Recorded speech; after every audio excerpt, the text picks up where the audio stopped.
Hello students, welcome to Paragon Classes. Class 12th के लिए आज के लेक्चर में हम स्टार्ट कर रहे हैं नया यूनिट जिसका नाम है electromagnetic induction and alternating current, जिसको शॉर्ट फॉर्म में EMI एंड AC भी बोलते हैं। तो EMI जो है वो शॉर्ट फॉर्म है इलेक्ट्रोमैग्नेटिक इंडक्शन का और AC मीन्स अल्टरनेटिंग करंट। और आज हम इस यूनिट का फर्स्ट चैप्टर जिसका नाम है इलेक्ट्रोमैग्नेटिक इंडक्शन वो आपको स्टार्ट करवा रहे हैं। तो चलते हैं आज के हमारे नए यूनिट के फर्स्ट चैप्टर पर। तो ये आपके सामने आ चुका है हमारा electromagnetic induction and alternating current unit का फर्स्ट चैप्टर, जो कि आपको दिखाई दे रहा है। चैप्टर का नाम ऊपर लिखा है इलेक्ट्रोमैग्नेटिक इंडक्शन। ये एक इलेक्ट्रोमैग्नेटिक इंडक्शन जो वर्ड है ये एक नेचुरल फिनोमिनन है जिसकी डिस्कवरी माइकल फैराडे नाम के साइंटिस्ट ने की थी। ये नाम आपने काफी बार सुना होगा, केमिस्ट्री वगैरह में भी फैराडे के लॉ होते हैं इलेक्ट्रोलिसिस वगैरह के। खैर, हम इस इलेक्ट्रोमैग्नेटिक इंडक्शन टॉपिक या कॉन्सेप्ट को पढ़ने से पहले उसमें यूज होने वाली एक सबसे इंपॉर्टेंट चीज आपको पढ़ा देते हैं। तो यूनिट का नाम इलेक्ट्रोमैग्नेटिक इंडक्शन अल्टरनेटिंग करंट, उसमें फर्स्ट चैप्टर का नाम है इलेक्ट्रोमैग्नेटिक इंडक्शन और उसमें फर्स्ट टॉपिक है हमारा आज का मैग्नेटिक फ्लक्स। बच्चों ने इलेक्ट्रिक फ्लक्स भी पढ़ा हुआ है फर्स्ट यूनिट में, जो आपकी इसी क्लास की फर्स्ट यूनिट थी इलेक्ट्रोस्टैटिक्स, उसमें आपने इलेक्ट्रिक फ्लक्स पढ़ा है। जिस स्टूडेंट को इलेक्ट्रिक फ्लक्स समझ में आ चुका है, पता है क्या होता है, उसके लिए तो कोई दिक्कत वाली बात ही नहीं है। सिर्फ जो इलेक्ट्रिक वर्ड है उसकी जगह मैग्नेटिक वर्ड लगा दिया गया है और इलेक्ट्रिक फील्ड की जगह मैग्नेटिक फील्ड आ गई है। बस बाकी फॉर्मूला, कॉन्सेप्ट, डेफिनेशन, हर चीज वैसा का वैसा ही है। लेकिन जिसने नहीं पढ़ा है या रिकॉल नहीं हो रहा है तो उनके लिए मैं यहाँ पर एक्सप्लेन कर देता हूँ फुल डिटेल में। तो आप ये पहला जो डायग्राम देख रहे हैं कलरफुल सा, ये आपका फर्स्ट डायग्राम है। इसको मैं थोड़ा सा एनलार्ज कर रहा हूं, बाद में ठीक कर देंगे। इस डायग्राम में आपको लिखा दिखाई दे रहा है व्हाट इज मैग्नेटिक फ्लक्स। तो उसका आंसर मैं आपको बताता हूं। ये आप रेड कलर से जो देख रहे हो ये किसी मैग्नेट का नॉर्थ पोल है और ये जो ग्रीन कलर से देख रहे हैं आप ये किसी मैग्नेट का साउथ पोल है।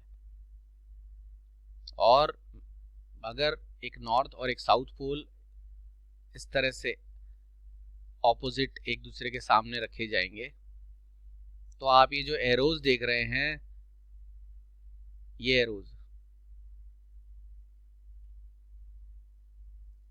एरोज शो कर रहे हैं मैग्नेटिक फील्ड को, यूनिफॉर्म मैग्नेटिक फील्ड को, जिसको हम कैपिटल B से डिनोट करते हैं। और उस मैग्नेटिक फील्ड का डायरेक्शन नॉर्थ पोल से साउथ पोल तक होता है। तो these arrows are representing a magnetic field, uniform magnetic field in this particular region। इस पूरे इलाके की ये मैग्नेटिक फील्ड है। और ये जो आप एक रेक्टेंगल देख रहे हो ब्लू कलर से बना हुआ, ये कोई रेक्टेंगुलर कॉइल भी हो सकता है या कोई मेटल की शीट भी हो सकती है।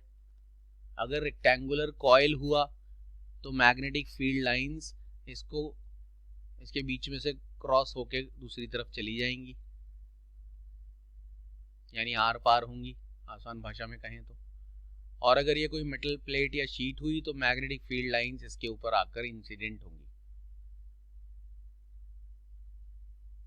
तो अब अगर आपसे पूछा जाए मैग्नेटिक फ्लक्स क्या होता है, और वो भी आपसे उस चीज का उस ऑब्जेक्ट का, जैसे कॉइल या मेटल की जो शीट वगैरह कुछ है, इसका मैग्नेटिक फ्लक्स पूछा जाएगा जब वो मैग्नेटिक फील्ड में प्लेस्ड होगी इस तरह से। तो डेफिनेशन पहले आपको समझाते हैं विद मीनिंग कि व्हाट इज मैग्नेटिक फ्लक्स। तो मैग्नेटिक फ्लक्स को समझने के लिए आपको पहले ये जान लेना चाहिए कि कहीं पर एक मैग्नेटिक फील्ड ज़रूर बन रही होगी और उस मैग्नेटिक फील्ड में इस तरह का कोई कॉइल या कोई सरफेस प्लेस्ड होगा। बस फर्क इतना है, कॉइल हुआ तो ये मैग्नेटिक फील्ड लाइंस इसको क्रॉस कर जाएंगी, इसके बीच में से गुजर जाएंगी। कॉइल मतलब एक वायर को बेंड करके एक फ्रेम जैसा रेक्टेंगुलर बना दिया, या किसी भी शेप का बना सकते हैं आप।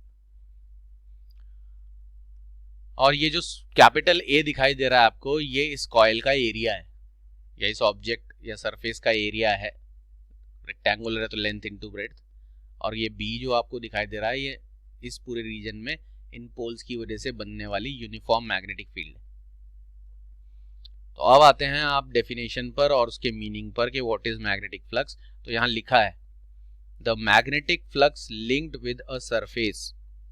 आप सरफेस के बजाय कॉइल रखोगे तो आप लिखोगे magnetic flux linked with a coil. Linked मतलब आप कह सकते हो magnetic flux of a surface. Linked with a surface का मतलब ये होता है उससे जुड़ा हुआ, या उसका जुड़ा होगा तो उसका होगा ही obviously. The magnetic flux of a surface when held in a magnetic field, यानी याद रहे वो जो चीज जिसका आप मैग्नेटिक फ्लक्स पता लगाना चाहते हो कि क्या होता है, उसे मैग्नेटिक फील्ड में होना चाहिए। हेल्ड इन मैग्नेटिक फील्ड मतलब प्लेस्ड इन मैग्नेटिक फील्ड कह सकते हो। होल्ड से हेल्ड बना है, प्लेस्ड भी कह सकते हैं। Held in magnetic field is defined as the number of magnetic field lines crossing the surface normally. तो पहली लाइन यहां तक मैं एक्सप्लेन कर दूं,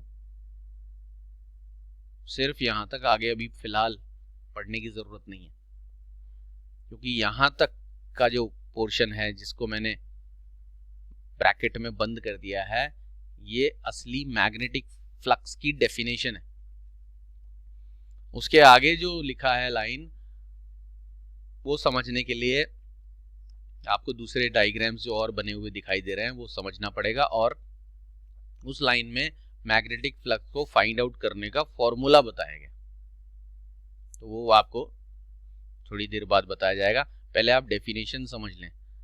डेफिनेशन को समझने का मतलब आप इसका हिंदी में मतलब समझ लें तो आसान रहेगा कि किसी भी सरफेस का या किसी भी कॉइल वॉइल का मैग्नेटिक फ्लक्स, जब उस कॉइल को या सरफेस को मैग्नेटिक फील्ड में रखा जाता है, इज डिफाइंड एज, वो होता है क्या, number of magnetic field lines crossing the surface normally. यानी इसका हिंदी में मतलब है उन लाइंस की का नंबर, यानी काउंटिंग, जितनी लाइंस इस सरफेस को या इस कॉइल को नॉर्मली मतलब 90 डिग्री पर क्रॉस कर रही हैं। परपेंडिकुलर को कहते हैं नॉर्मल। जितनी लाइंस इसके आर पार हो रही हैं या इस सरफेस से टकरा रही हैं, परपेंडिकुलर यानी नॉर्मल, उन लाइंस को अगर हम गिन लें, उनका नंबर गिन लें, तो वो magnetic flux of this coil या सरफेस कहलाएगा। इलेक्ट्रिक फ्लक्स भी इसी तरह डिफाइन होता था, बस वहां पर ये फील्ड जो लाइंस हैं वो मैग्नेटिक फील्ड की लाइंस के बजाय इलेक्ट्रिक फील्ड की लाइंस होती थी। और यहाँ नॉर्थ और साउथ पोल के बजाय एक तरफ पॉजिटिव चार्ज की प्लेट रखी होती थी और एक तरफ नेगेटिव चार्ज की प्लेट रखी होती थी। तो और पॉजिटिव और नेगेटिव चार्ज के बीच में इलेक्ट्रिक फील्ड बनती थी, और जो सरफेस बीच में रखा होता था कोई भी कॉइल वॉइल, उसमें से इलेक्ट्रिक फील्ड लाइंस पास होती थी, और जितनी इलेक्ट्रिक फील्ड लाइंस इस सरफेस में से पास होती थी वो उसका इलेक्ट्रिक फ्लक्स कहलाता था। तो इसीलिए मैंने बच्चों को कहा था कि इलेक्ट्रिक फ्लक्स जिसको मालूम है उसके लिए मैग्नेटिक फ्लक्स कुछ भी डिफरेंट बात नहीं है। सिर्फ एक बात याद रखनी है कि इलेक्ट्रिक फील्ड के बजाय मैग्नेटिक फील्ड हो जाएगा, बाकी क्रॉसिंग द सरफेस नॉर्मली तो वैसा ही वैसा रहेगा। अब डिफाइन तो आपने कर दिया कि मैग्नेटिक फ्लक्स उन लाइंस का नंबर है या काउंटिंग है जो लाइंस किसी कॉइल या सरफेस में नॉर्मली पास हो रही हैं, 90 डिग्री पर पास हो रही हैं या 90 डिग्री या नॉर्मली इंसिडेंट है। लेकिन क्योंकि यहाँ डायग्राम में तो आप बना रहे हो, लेकिन प्रैक्टिकली जब आप असली में किसी दो पोल्स को एक दूसरे के सामने रखोगे तो उन पोल्स के बीच में बनने वाली मैग्नेटिक फील्ड आपको दिखाई तो देगी नहीं। मैग्नेटिक फील्ड या इलेक्ट्रिक फील्ड या ग्रेविटेशनल फील्ड वो विजिबल नहीं होती, और जब आपको विजिबल नहीं होगी तो आपको उनकी लाइंस भी नहीं दिखाई देंगी। लाइंस दिखाई नहीं देंगी तो आप काउंटिंग कैसे करोगे, और उसमें से ये कैसे पता लगाओगे कितनी लाइंस सरफेस के नॉर्मल यानी 90 डिग्री से गुजर रही हैं। तो इस प्रॉब्लम को सॉल्व करने के लिए मैग्नेटिक फ्लक्स को फाइंड आउट करने का एक फॉर्मूला बनाया गया,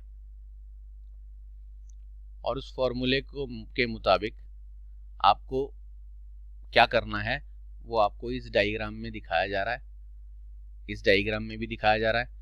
आप ऐसे कह लो ये आपका फर्स्ट डायग्राम था, इसको आप सेकेंड डायग्राम बोल सकते हो, इसको आप थर्ड डायग्राम बोल सकते हो। सब में एक ही बात दिखाई जा रही है।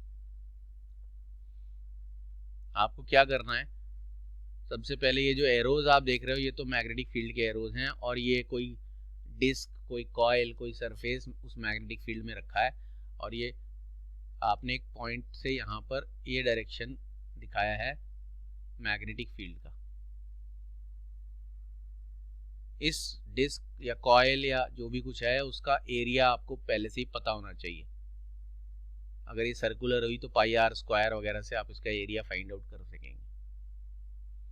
और उसके बाद आप ये जो एक डॉटेड सा एरो देख रहे हो, ये वाला, ये डॉटेड सा एरो इस सरफेस के एरिया का वेक्टर फॉर्म या वेक्टर डायरेक्शन है। जब हमने फर्स्ट यूनिट में इलेक्ट्रिक फ्लक्स पढ़ा था तो उससे पहले ये पढ़ाया गया था कि फिजिक्स में किसी भी सरफेस के एरिया को वेक्टर कंसीडर किया जाता है, और वो एरिया जब हमने वेक्टर कंसीडर किया तो उसका डायरेक्शन भी होगा। डायरेक्शन हमेशा जिस चीज का एरिया निकाला जाता है उस सरफेस के नॉर्मली आउटवर्ड रहता है। ठीक बात। तो ये जो आप देख रहे हो पिंक से कलर का कॉइल या डिस्क जो भी कुछ है, ये उसका एरिया वैल्यू में जितना भी आए उस एरिया का डायरेक्शन ये आपको दिखा दिया गया है इस सरफेस के नॉर्मल यानी 90 डिग्री। और ये जो एंगल आप थीटा देख रहे हैं यहाँ पर,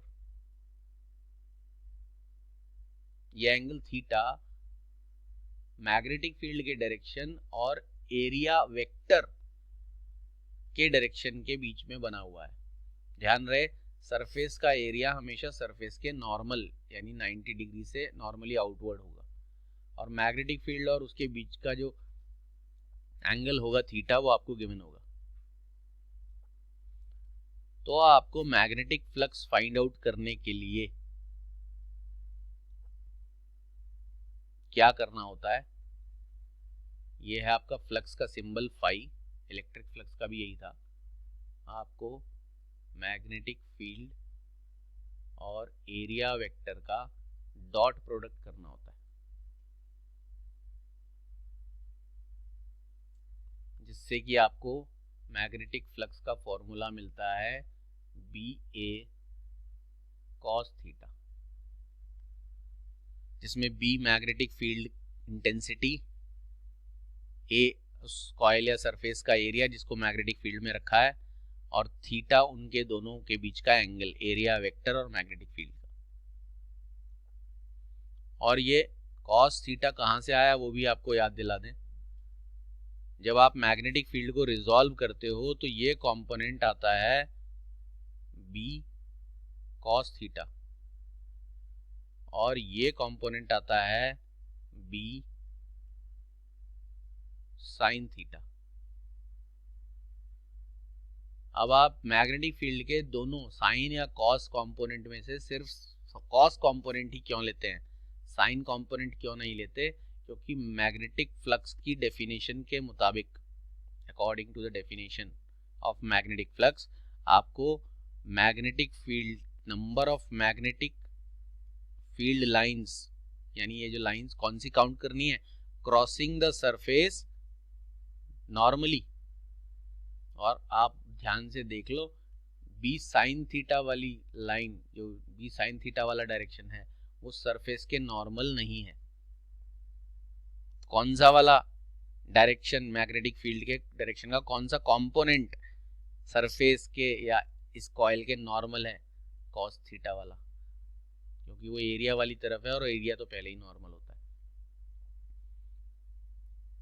इसलिए इस पूरे एरिया में से कितनी लाइंस इस सरफेस को पार करेंगी नॉर्मली, उसके लिए बी कॉस थीटा को एरिया से मल्टीप्लाई कर दिया जाता है, क्योंकि कॉस वाली लाइंस ही उसको नॉर्मली पार कर रही हैं। और एक इस पॉइंट से अगर एक लाइन बी कॉस थीटा पार कर रही है नॉर्मली, तो पूरे एरिया से कितनी लाइंस पार करेंगी, उसके लिए एक लाइन को पूरे एरिया से मल्टीप्लाई कर दिया जाता है।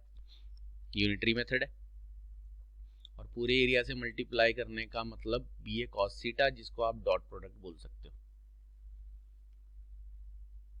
तो मैग्नेटिक फ्लक्स फाइंड आउट करने के लिए आपको magnetic field into area into cos theta, theta is the angle between area vector and actual magnetic field, जो कि आपकी ये बी है ही, जिसका कॉस और साइन है। और कॉस आने का कारण आपको बताया।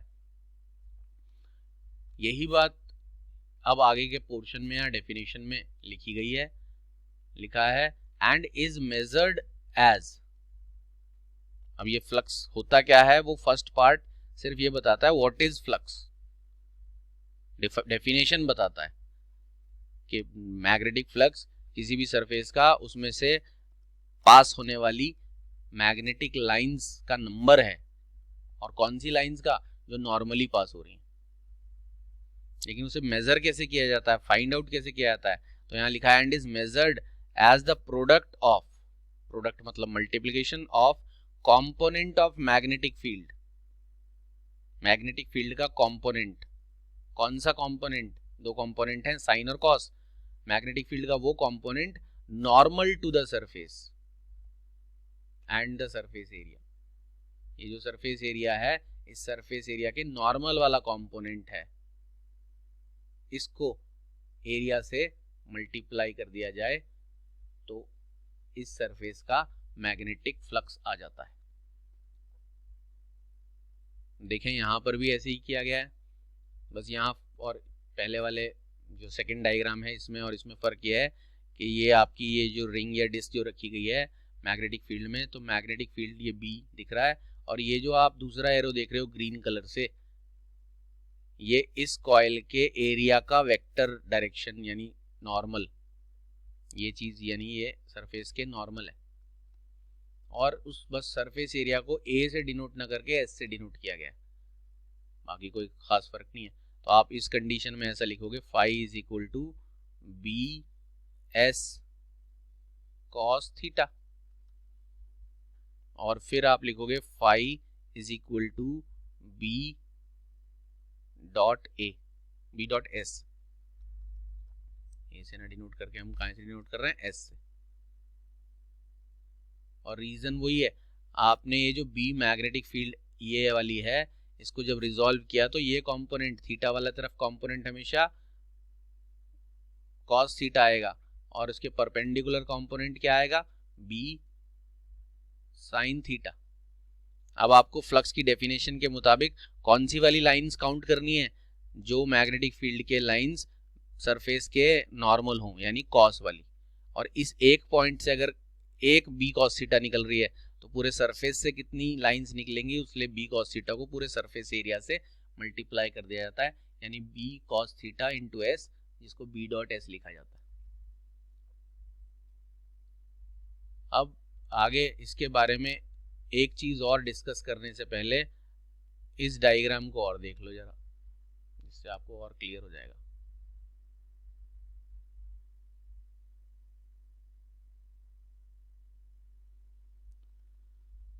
ये डायग्राम जब आपको दिखाया जा रहा है, थोड़ा सा मैंने इनलार्ज कर दिया जिससे कि थोड़ा क्लियर हो जाए, बाकी चीज़ें हो चुकी हैं। इसलिए इस डायग्राम में देखें, ये जो रेक्टेंगुलर सा ऑब्जेक्ट है, ये मैग्नेटिक फील्ड के साथ जिस पोजीशन में रखा है, ये जो एन आप देख रहे हो ये n फॉर नॉर्मल, यानी ये n, ये जो वेक्टर है ये सरफेस एरिया के नॉर्मल है, इसी को कहते हैं एरिया वेक्टर। अब आपने ये सरफेस पहले ऐसे रखा है तो सर एरिया वेक्टर ऐसे होगा बाहर की तरफ और मैग्नेटिक फील्ड भी उसी तरफ है। तो इस केस में जो फ्लक्स आएगा, इस पर्टिकुलर केस में जो फ्लक्स आएगा फाई, वो आपका आएगा b, और एरिया वेक्टर को अगर आप a मानोगे तो साथ में a और cos। अब मैग्नेटिक फील्ड भी इसी डायरेक्शन में है और एरिया वेक्टर भी इसी डायरेक्शन में है, तो एंगल आएगा 0 डिग्री। ध्यान रहे ये कॉइल खुद मैग्नेटिक फील्ड के परपेंडिकुलर है, लेकिन कॉइल का एरिया वेक्टर कॉइल के खुद के परपेंडिकुलर है, तो आपको एरिया वेक्टर का डायरेक्शन और मैग्नेटिक फील्ड का डायरेक्शन देखना है। तो एरिया वेक्टर सरफेस के नॉर्मल है देखें, और मैग्नेटिक फील्ड भी सरफेस के नॉर्मल है, तो दोनों सेम डायरेक्शन में है, दोनों के बीच का एंगल 0 हो जाएगा। cos 0 की वैल्यू 1 होती है, तो cos 0 1 होने पर मैग्नेटिक फ्लक्स जो आएगा BA इस समय मैक्सिमम होगा। अगर इसी कॉइल को आपने ऐसी पोजीशन में रख दिया, मैग्नेटिक फील्ड देखो किधर भी नहीं है, मतलब चेंज नहीं हो रही है, सेम तीनों केसेस में, इस फर्स्ट केस में, इस सेकेंड केस में और ये थर्ड केस में, तीनों केसेस में मैग्नेटिक फील्ड तो लेफ्ट टू राइट सभी केसेस में देखो, यहाँ पर भी, यहाँ देख लो चाहे यहाँ देख लो, सेम मैग्नेटिक फील्ड है सब जगह। आप उसमें अलग अलग डायरेक्शन में ऑब्जेक्ट रख रहे हो। अब आपने ऐसे रख लिया तो ये जो है, ये देखो ये एरिया वेक्टर का डायरेक्शन हो गया और मैग्नेटिक फील्ड तो ऐसे है, तो अब एरिया वेक्टर और मैग्नेटिक फील्ड में एंगल थीटा हो गया 90 डिग्री। और अब आपका जो फ्लक्स आएगा phi is equal to B A cos 90 degree आएगा, और cos 90 की वैल्यू 0 होती है, तो ये पूरा फ्लक्स देखो 0 फ्लक्स हो जाएगा। और इस कंडीशन में देखो ये आपका एरिया वेक्टर है, जो n है, n stands for normal to the surface, जिसको एरिया वेक्टर का डायरेक्शन होता है, और दोनों मैग्नेटिक फील्ड इधर है, मैग्नेटिक फील्ड और एरिया वेक्टर के बीच में थीटा एंगल है। अब आपको मैग्नेटिक फील्ड को रिजॉल्व करना पड़ेगा, ये वाला कंपोनेंट आ जाएगा b cos थीटा, और ये कंपोनेंट आ जाएगा b sin थीटा। तो कौन सा मैग्नेटिक फील्ड का कंपोनेंट लेना है, जो सरफेस के नॉर्मल हो, यानी एरिया वेक्टर वाली तरफ, तो आपका फ्लक्स आएगा BA cos थीटा। तो ये आपका फ्लक्स फाइंड आउट करने का मेथड है। अब आपको मैग्नेटिक फ्लक्स का SI यूनिट भी पता होना चाहिए। तो मैग्नेटिक फ्लक्स का SI यूनिट पता होने के लिए मैं बाकी सारी चीज़ें यहाँ से हटा देता हूँ, ये डायग्राम भी ज़रूरी नहीं है, तो डायग्राम को भी हटा देता हूँ, जिससे आपको अच्छी तरह पता चल जाएगा इसका यूनिट भी।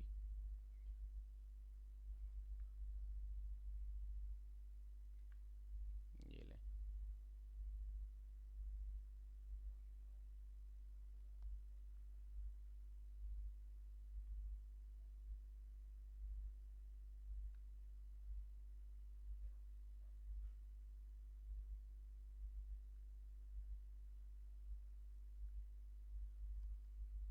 ठीक है जी, ये सब चीज़ें हटा देते हैं,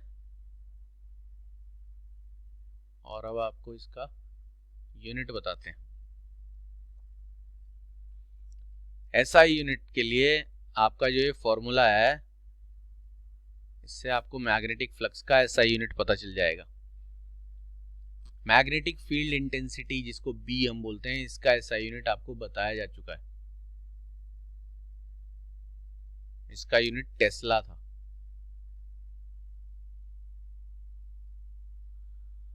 और मीटर स्क्वायर एरिया का यूनिट होता है SI यूनिट, ये तो आप बहुत छोटी क्लास से जानते हैं।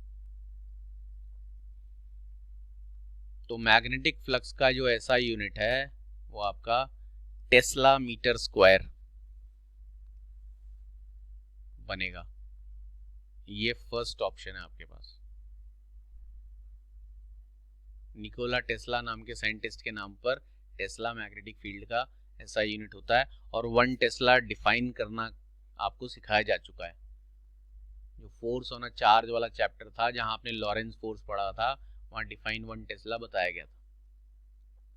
तो ये आपका पहला SI यूनिट हो सकता है।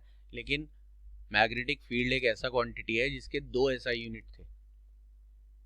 जो दूसरा SI unit of magnetic field है वो टेस्ला के बजाय एक और होता है।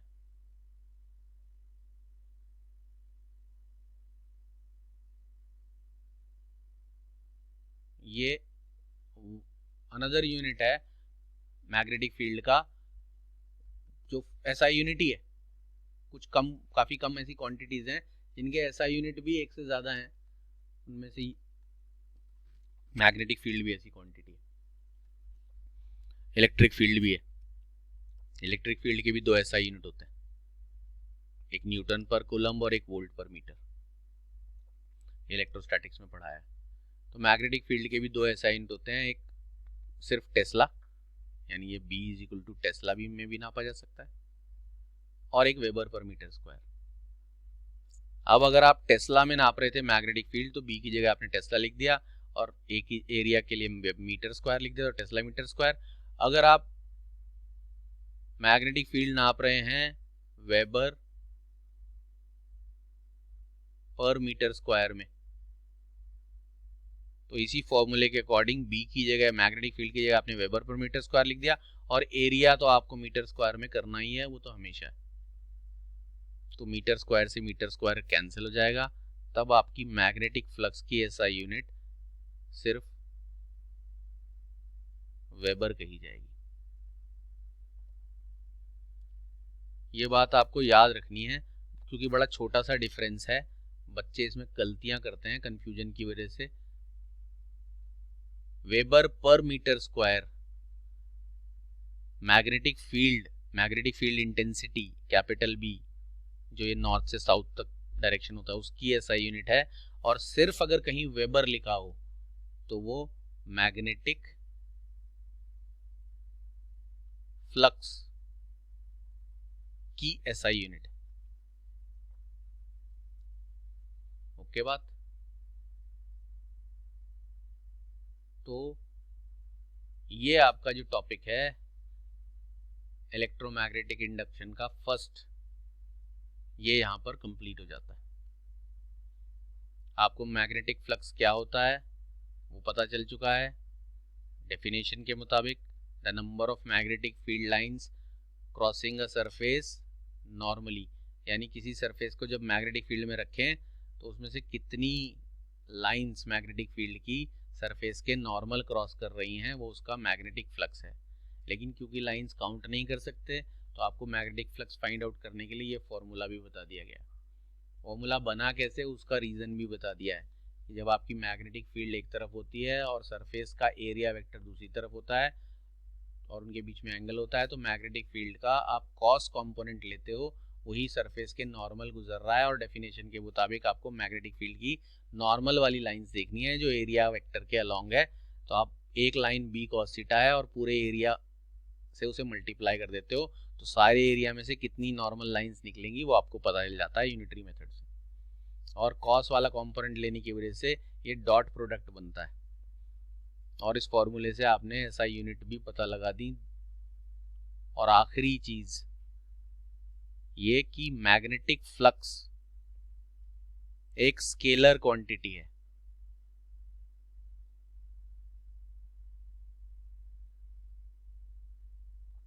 जब हम किसी भी फिजिक्स में किसी भी नई टर्म को पढ़ते हैं तो हमें 4 चीजें पढ़नी पड़ती हैं उस टर्म के बारे में मेनली।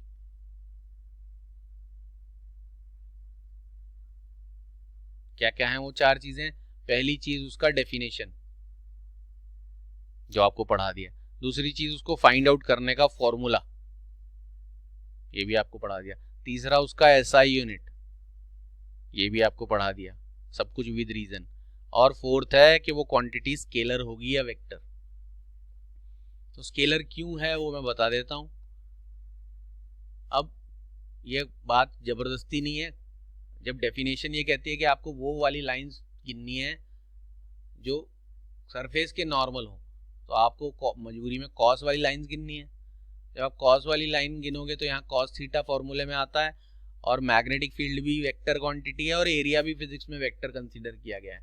दो वेक्टर के साथ अगर मल्टीप्लाई में कॉस थीटा लिखा है तो वो हमेशा उनका डॉट प्रोडक्ट बनता है, ये 11th क्लास में पढ़ाया गया है। और दो वेक्टर्स के दो तरह के प्रोडक्ट होते हैं, एक डॉट प्रोडक्ट और एक क्रॉस प्रोडक्ट। डॉट प्रोडक्ट से जो आंसर आता है वो हमेशा एक स्केलर क्वांटिटी होती है, ये 11th क्लास में बताया गया था। अगर क्रॉस प्रोडक्ट से आंसर आता है तो वो एक वेक्टर क्वांटिटी होती है। इससे पहले भी हम लॉरेंस फोर्स वगैरह निकालते हुए ये बात आपको याद दिला चुके हैं डॉट और क्रॉस प्रोडक्ट की।